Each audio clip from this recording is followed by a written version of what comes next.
Okay, so recently the San Francisco Pen Show happened, and while I was not able to attend, I was able to pick up a pen that happened to have not sold at the show from Skogsy Pens through the Pen Addict Slack. And the reason why I mainly picked this up is it's a material that I do not yet have in my collection that I've wanted for a while. This is a Micarta pen. So let's get this opened up and take a look. It's nice. We got a letter here.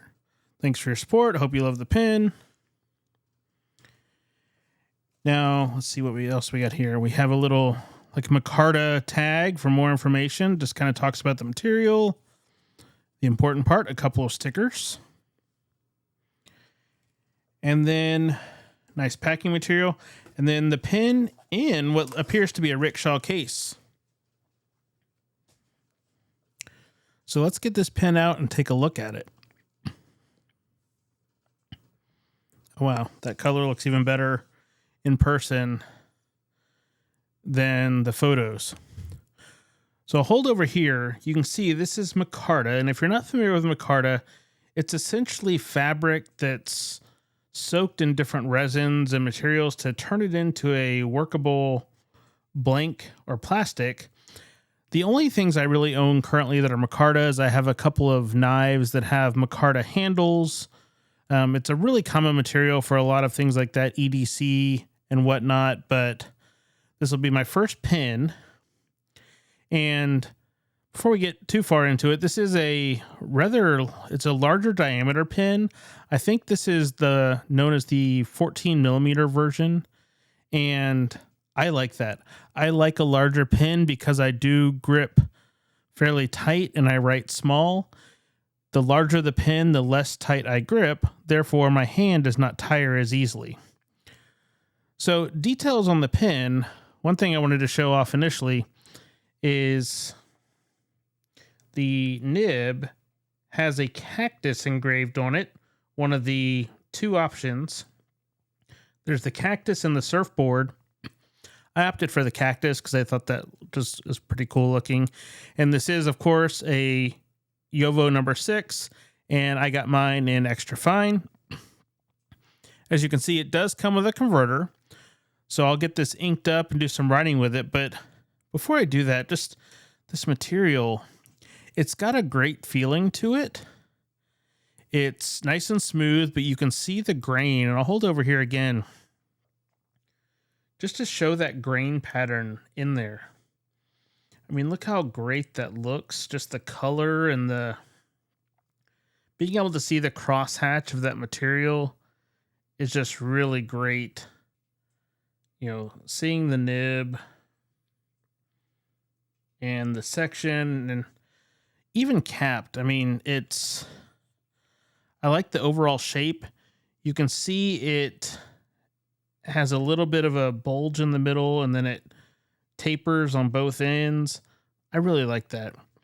And then, not to be outdone, it comes with a little Rickshaw case.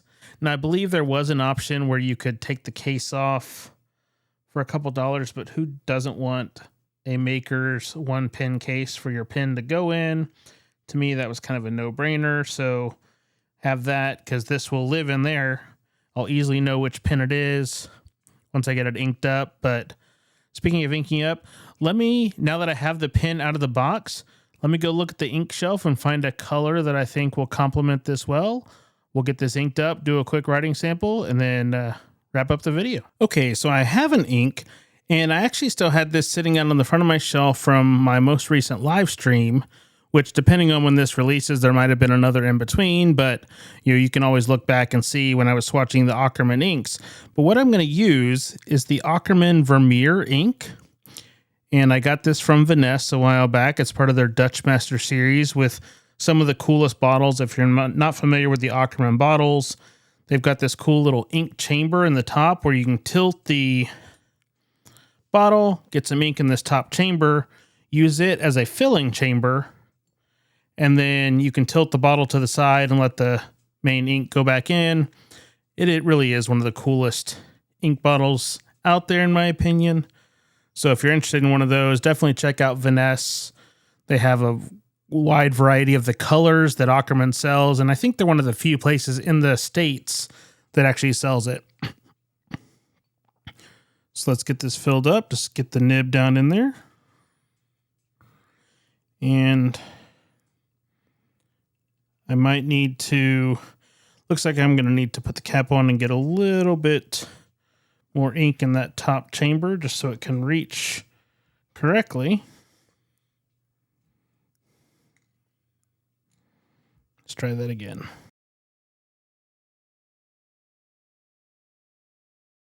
There we go. Get a nice full fill. And I probably should have read the little card to see. I would assume, though, with most pens, regardless of material, anything you get on the section, as long as you're wiping it off immediately, you should be fine and not have to worry about staining. If I look at that card and it says something different, I'll be sure and put that in the video description, but I don't anticipate that.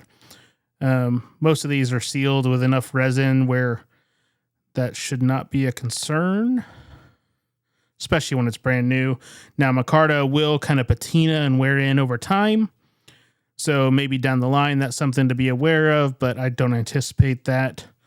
So let me get this ink put aside here, and then we'll get to some writing. Okay, so for paper today, what I'm going to be using is out of my Bible size plotter. I have some of the Bible size Iroful paper in here in the dot grid, so I'm going to use that.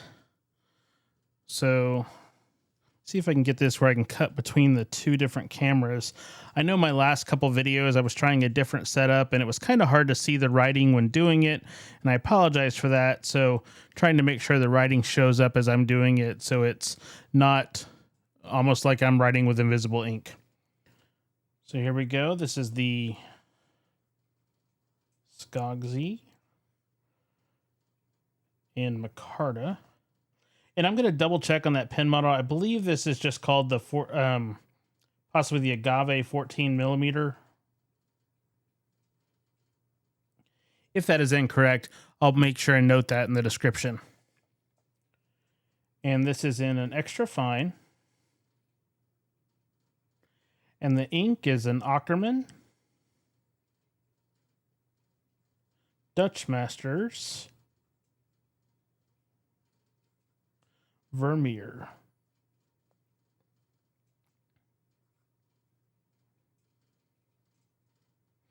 And I know the microphone is not going to pick it up, but this nib has such a great sound on the page. You can hear the little bit of scratch, but it writes smooth.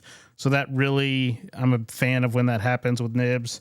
And luckily with extra fine nibs, that happens more often than not. So always a nice perk for me.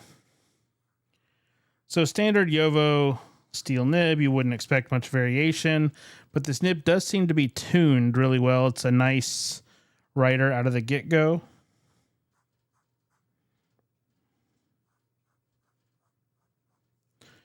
So definitely look forward to using this, and also using this Akkerman ink because it's one I've had for a while, and I've used, I think the last time I used it was after the Arkansas pen show. I put this in my Newton that I had the Matthew Chin Architect nib on, and the Architect is a nib that I used more playing around with, not for actual writing, because it doesn't fit my normal day-to-day writing. I need to possibly get a smaller Architect in the future that I can use for a little bit more of the day-to-day, but that one will come out and need to get it out and use it more for titles and things now that I'm trying to be a little bit more purposeful in my plotters, especially as we're getting prepped for 2026. And I'm adding in more titles and using some of the Kikuyo highlighter pens that I got from Gentleman Stationer that I'm going to do a video on in the future as well. So it's time to pull some other tools out of the stationery archives to put into service for this next year. So let me just grab this page out of here. I'll hold it over just to show that ink color a little bit better up close. And show the pen up against it. I think this is going to be a nice mixture of pen and ink in terms of color match. I don't always color match, but Sometimes I like to do complementary, and sometimes, you know, you're able to dial it in. And I think this is a case where the color and the pen material itself are going to match really well. So I look forward to, you know, putting this into the writing rotation.